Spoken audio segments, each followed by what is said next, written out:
Hello, I'm Paul Ryan. I work for the people of Wisconsin's 1st Congressional District, and I serve as the top Republican on the House Budget Committee. Yes, Congress does have a budget committee, but I'm afraid it hasn't been very busy this year. In fact, this week the House Majority Leader announced that Democrats are canceling this year's budget. Instead of reining in out-of-control spending that has pushed our national debt past $13 trillion, Democrats have made clear their intention to raise taxes on middle-class families to fuel their continued spending spree. Talk about a recipe for disaster. Democrats are offering no budget, no priorities, and no restraints. Yet all their taxing, borrowing, and spending continues unchecked. With this budget failure, a first in the modern era, Democrats are missing a critical opportunity to provide the fiscal discipline economists say is needed to create private sector jobs and boost our economy. This unprecedented budget collapse also sends a clear signal to American families struggling to meet their own budgets that Washington still doesn't recognize the severity of its spending problem. Democrats say their decision is about what's best for the future of our country. It's not. With the political season upon us, Democratic leaders believe it's better to take a pass than to pass a budget.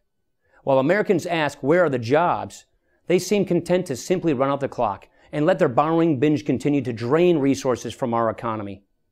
The debt is on track to exceed the size of our entire economy in the next 18 months. We have run out of road to kick the can down.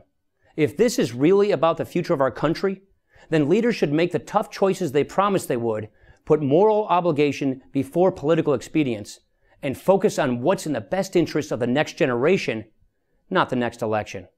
This is a time to make tough choices, not run from them. To that end, Republicans on the Budget Committee have already identified $1.3 trillion in specific spending cuts we would implement right now to make Washington do more with less and help small businesses put people back to work. These are specific common sense ideas, such as canceling unspent TARP bailout funds and stimulus money. That would help us focus on creating more jobs, not more debt. We also propose reducing federal employment and freezing government pay. Instead of growing government, we need to restart the engine of economic growth. Of course, this is just a starting point. Much more needs to be done to set our nation on a sustainable economic course. We need to start reining in unnecessary spending now so that we can boost the economy and work together to address our nation's long-term fiscal challenges. It is our shared responsibility to take on the challenges before us to make sure that our kids and our grandkids have a better life. Let's begin this important work today. Let's make certain we do not simply retreat to the same failed policies.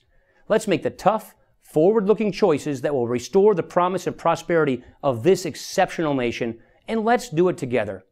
Thanks for listening.